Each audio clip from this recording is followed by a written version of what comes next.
think I had smoothie in my teeth for that whole intro. What's up, guys? Welcome back to my channel. If you're new here, hi, my name is Crystal and this is Crystal's Copia, where we live a life of abundance. And today I'm going to show you how I curl my hair. This is just kind of a new little beachy wave I've been rocking. It's a little messier than my little traditional curl, but I love it. I have naturally curly, thick hair, and with this style, I can wear it for 5 days. So I'm going to do 5 days of hair for you guys, but today is day 1 and I want to show you how to achieve this curl. So if that's something that you want to see, then just keep watching. I'm going to be using a 1 1/4 inch Hot Tools regular curling iron. You can use a 1 inch, you can use a 3/4 of an inch. It's super easy, simple, works on all hair types. I hope you guys enjoy the video and let's get into it. Don't forget to give this video a thumbs up. It lets me know the type of content that you like, and don't forget to hit the subscribe button so you never miss a video with me again. That being said, let's get into the curls.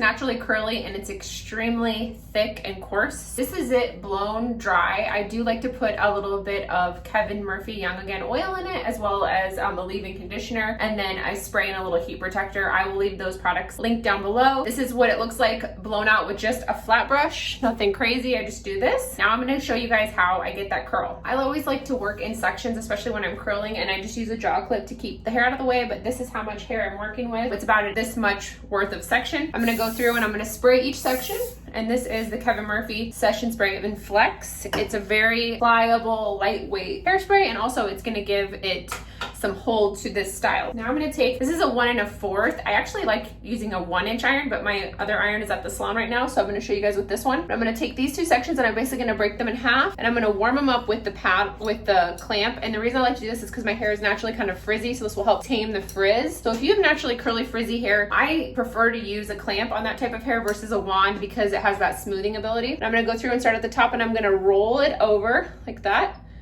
and up, and then once it starts to get hot to the temperature where I can hardly keep my hands on it, I'm gonna slip it out and then pull it down again, wait for it to get nice and hot, slip it out, and open it up as I'm rolling down, and you can see that kind of twist gets curled up in there. And the way, if you do it this way, you can leave pieces out. I tend to go ahead and curl them in, but it's up to you. If you want more of kind of like a modern S type of curl with that straighter end, then you can definitely skip curling that bottom. As you can see, it kind of cools just in kind of a little straight little wave. So it's nothing to look at first, and that's okay. So then we're gonna go back to the next one, same thing, warm it up with the clamp.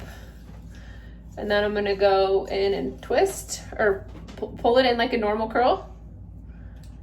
And then as it gets hot, slip it out.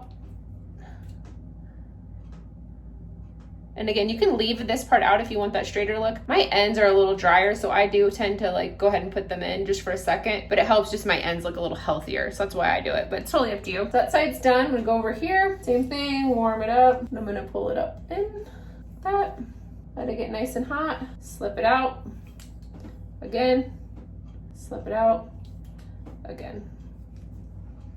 And you're basically just gonna do that all the way up the head. So I'm gonna put this in fast forward so I can show you guys, and then I'll stop again when we get to the top.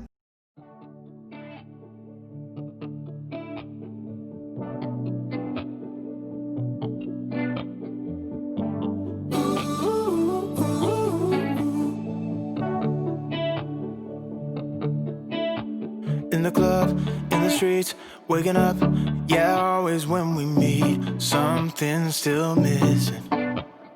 We're still faking it, we pretend that we're good, yeah. Cause to me, when I love, when I feel, I don't want nobody to tell me to slow down. Okay, so we're to the top right now. I'm gonna do the same thing, another spray. And this is gonna look really similar to how we were doing the bottom sections. I just take a little bit smaller sections on the top since they tend to be parts of the hair that we touch more. So same thing, a small section. If you're really curly and you want a smoother look, I definitely recommend taking smaller sections because that's gonna help really set that curl, and it's gonna be able to, when you pull down with the clamp, it's gonna smooth it out a little bit more if it's less hair to work with.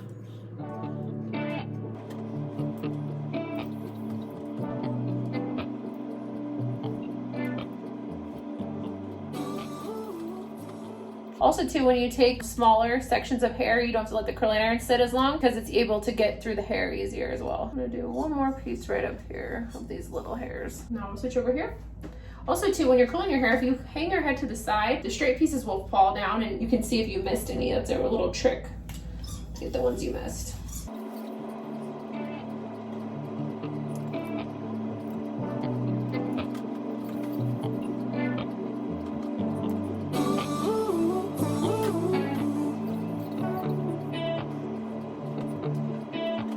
In the club, in the streets, waking up.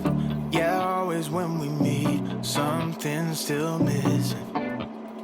We're still faking it. We pretend that we're good.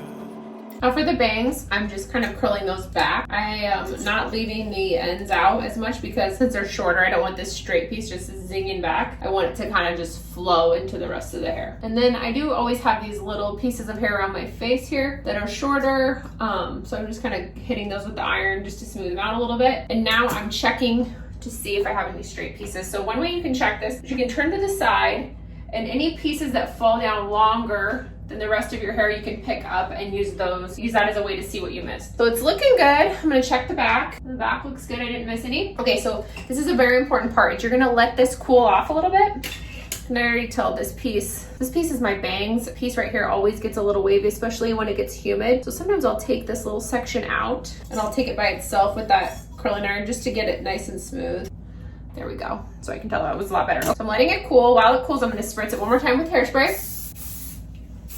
And then this is the trick here, ready? After it's nice and cool, I'm gonna go in with a little Shimmer Me Blonde. I'm gonna spritz it on, give me some shine. And I'm gonna go through and I'm gonna kind of take my fingers and I'm just gonna rake this out. Same thing on this side, take my fingers and rake it out. Because I don't want them to be stuck together. I don't want them to look like ringlets. I just want them to look like a nice, relaxed, kind of beachy wave. Perfect. It's just messy and fun. So I got the waves in there. Here's the trick. If you have really fine, thin hair, you wanna go ham with this stuff, right? Go crazy with it. And this is the bedroom hair. It's a flexible texturizing spray. I have really thick hair, so my hair does a pretty good job holding curl, but I do wanna piece it out and make it look a little more fun. So I'm gonna go right in the bottom and I'm gonna pick it up. I'm just gonna spritz a little bit on there. Now again, if I had really fine hair, I would probably go a little more heavy with the texture spray because I need it for the grip. Since my hair is coarse and it's naturally curly, it holds the curl really, really well, so I don't need much. And that's it, guys. Super fun, right? Back a little so you can see it. Easy waves. And I'll wear these for 5 days. All right, that's it for today's video, guys. Thank you so much for watching, and I'll see you in the next one. Bye.